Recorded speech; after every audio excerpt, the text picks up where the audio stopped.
एक ही लाइन में स्वर्गीय राजीव गांधी जी का मैं पढ़ के बोलना चाहता हूँ। राजीव गांधी जी का ये मैं कोट कर रहा हूँ। इस सभा की महान परंपरा रही है कि हम अध्यक्ष की सदस्यता पर अंगुली नहीं उठा सकते, चाहे हम उनसे सहमत हो अथवा असहमत।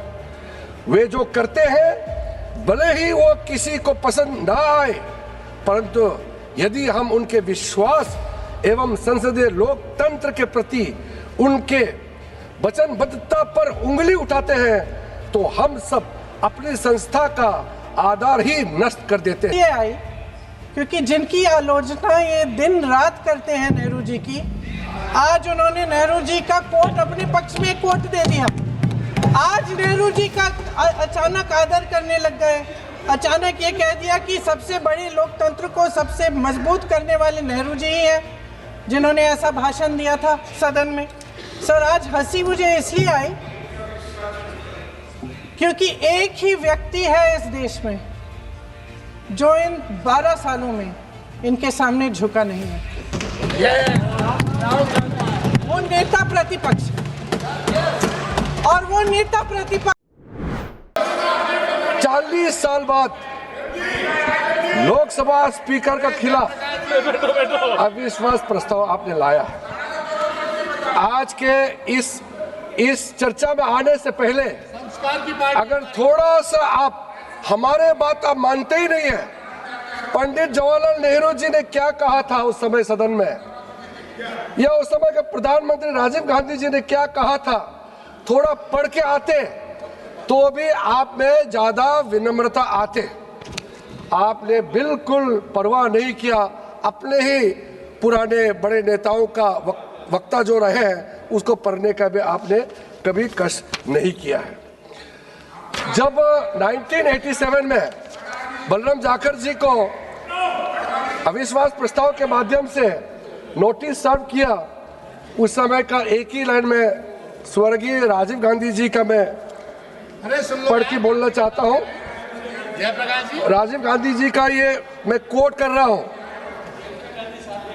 इस सभा की महान परंपरा रही है कि हम अध्यक्ष की सदस्यता पर अंगुली नहीं उठा सकते, चाहे हम उनसे सहमत हो अथवा असहमत।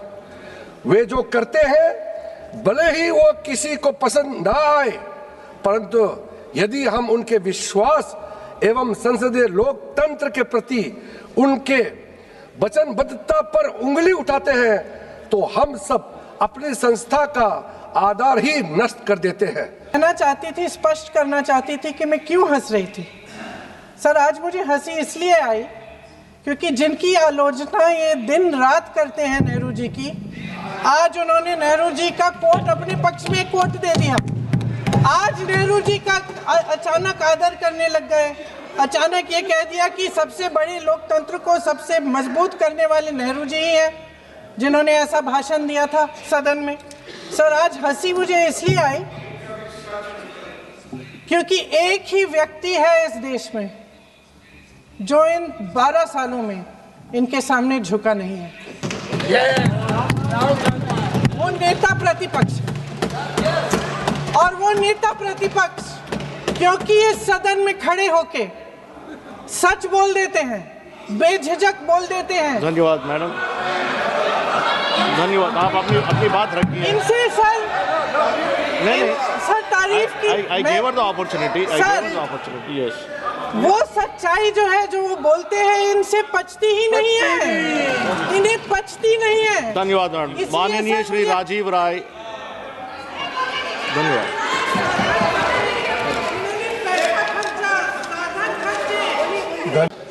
ये स्वर्गीय राजीव गांधी जी का स्पीच का हिस्सा है।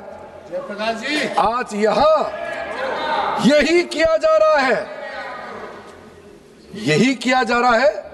राजीव गांधी जी ने कहा और मैं भी कह रहा हूं, यही आप लोग आज यहाँ किया जा रहा है। जब 1954 में जब जीवी मौलंकर जी का खिलाफ में अविश्वास प्रस्ताव लाया गया, उस समय पंडित जवाहरलाल नेहरू का जो ओपनिंग रिमार्क्स है मैं उसको पढ़ना चाहता हूँ. What first Prime Minister Pandit Jawaharlal Nehru had remarked, I quote, I would beg honorable members sitting opposite, those who have signed it and those in duty bound have supported it, to read that thing which they have signed it. It is a vicious thing they have signed. I doubt whether the persons have read it before they have signed it. If they have read it, they would have hesitated 100 times before they signed that document.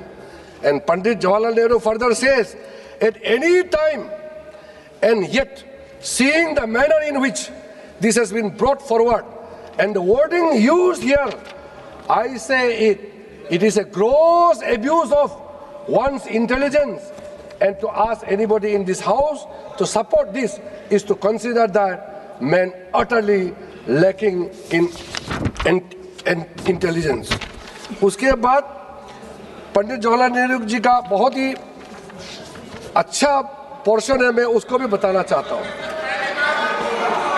ये कोई पंडित जवाहरलाल नेहरू जी का मैं Hindi version वाला आपको बोल के सुनाता हूँ. आप अच्छा ही नहीं सुन रहे हो. ये हमारा साथी रहे हैं. मैं सोचा कि ये थोड़ा सीनियर है, राहुल गांधी जी और सबको समझाएंगे, ये ही ऐसे हरकत करते हैं, क्या समझाएंगे दूसरे को. इससे तो अपेक्षा था कि ये थोड़ा वेल मैनर बिहेवियर करेंगे. पंडित जवाहरलाल नेहरू जी कहते हैं ये कोई दल का मामला नहीं है, इस कारण प्रत्येक व्यक्ति को दल का विचार छोड़कर इस पर विचार करना चाहिए. ये मामला इस सारी सभा का है. जवाहरलाल नेहरू जी कहते हैं संसद के सम्मान का जहां तक संबंध है, यह विषय बड़ा गंभीर हो जाता है. अध्यक्ष के विषय में जो कुछ कहा गया और किया गया है वो सब हम लोगों के ऊपर ही लौट आता है. जो अपने को इस सभा का मान्य सदस्य कहते हैं, इस प्रश्न के सभा के सम्मुख आते ही मुझे अत्यंत दुखी हुआ. मैं चाहता हूं कि सदस्यों को इसका पता लग जाए. हम अध्यक्ष को बहुत वर्षों से जानते हैं, काम करते देखते हैं, और संभव है हम में से कुछ लोगों की सम्मति उनके विषय में ठीक वैसे ही ना हो जैसे कि अन्य लोगों की हो.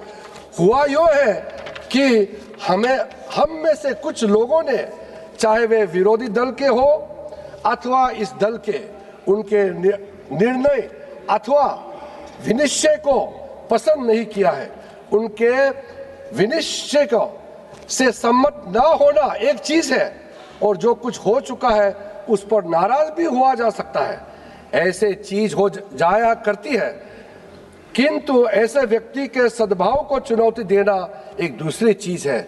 हम उनके सद्भाव को चुनौती देकर अपने देशवासियों और संसार के सम्मुख अपने आप को धोखा देते हैं कि हम तुच्छ व्यक्ति है, और यही चीज बड़ी गंभीर है. ये नेहरू जी ने कहा. और आगे कहता है इसका निर्णय तो हमारे हाथ में है, क्योंकि हम दुनिया को और अपने देश को ये बता रहे हैं कि हम तुच्छ और जगरालू व्यक्ति है, और इसके परिणाम पर ध्यान दिए बगैर ओछेपन में अपने को फंसाना चाहते हैं. आप सोचिए पंडित जवाहरलाल नेहरू जी ने कितना गंभीरता से इस बात को उस समय रखा था. कम से कम आप लोग उसको पढ़ के आते. आप उनका बातों का स्मरण नहीं कर रहे हो, स्मरण करिए, बताइए आप. सभापति महोदय, आज दुख इस बात का है कि इस रेजुलेशन पे जब हम लोग चर्चा कर रहे हैं तो प्रिसाइड करने के लिए ओम बिरला जी कुर्सी में नहीं बैठे हैं.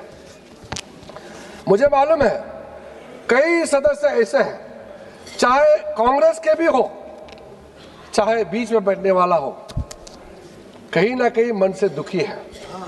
और मैं तो छोटे राजनीति नहीं करना चाहता हूं, लेकिन कम से कम 50 से ज्यादा सांसद विपक्षी दल के लोग मुझसे मिले हैं और कहा है कि हम ओम बिरला जी के खिलाफ अविश्वास प्रस्ताव में हम सहमत नहीं है.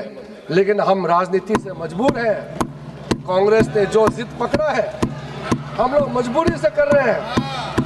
मैं किसी का नाम लेकर के मैं यहाँ किसी के राजनीति में कोई छवि को खराब करने के लिए मैं बिल्कुल प्रयास नहीं करूँगा, लेकिन जो सच्चे हैं मैं गवाह हूँ और आप लोग भी एक दूसरे को बातचीत करके आपको भी पता लग जाएगा कि ये अविश्वास प्रस्ताव ओम बिरला जी का खिलाफ में ला करके आप लोगों ने कितना गलत काम किया है। जो आज चेयर से टिप्पणी की गई है कि इनका नोटिस ही डिफॉल्ट था, फिर भी स्पीकर साहब ने खुद सारा करेक्शन करने दिया, इनके 3 मेंबर को बुलाया और उसको साइन करने दिया। आप सोचिए उस महान व्यक्ति का खुद का खिलाफ अविश्वास प्रस्ताव ला रहे हैं और खुद करेक्शन करवा रहे हैं कि आपका गलत है, आपने सही नहीं किया है, नंबर ठीक नहीं है। सारा करेक्शन भी ओम बिरला जी ने सिखा कि सारा नोटिस को भी ठीक ठाक शुद्धिकरण करवा के आज हम लोग चर्चा कर रहे हैं, क्योंकि टेक्निकल ग्राउंड में क्यों इसको रिजेक्ट करना है। अगर बात निकल गई तो चल चर्चा करते हैं, बात तो क्लियर हो ही जाएगा जब सदन में हम लोग एक दूसरे का बात सुनेंगे। सभापति महोदय, जब हम लोग ओम बिरला जी के बारे में इस सदन में चर्चा कर रहे हैं, मैं बहुत भारी मन से कह रहा हूँ। मैं भी कई स्पीकर हमने देखे हैं, सब स्पीकर अपने अपने तरीके से बहुत अच्छा काम करते हैं, सबका अपना इतिहास है, सबका योगदान है। जब स्पीकर के बारे में बात करते हैं तो हमको बहुत सोच समझ करके बोलना चाहिए, और जो वाक्य बाकी लोग तो अभी बोलेंगे ही। आज माननीय उपनेता गौरव जी ने जो बोला, मुझे लगता है कि वो भी रात को जाकर के सोचेंगे। मैंने ऐसा शब्दों का प्रयोग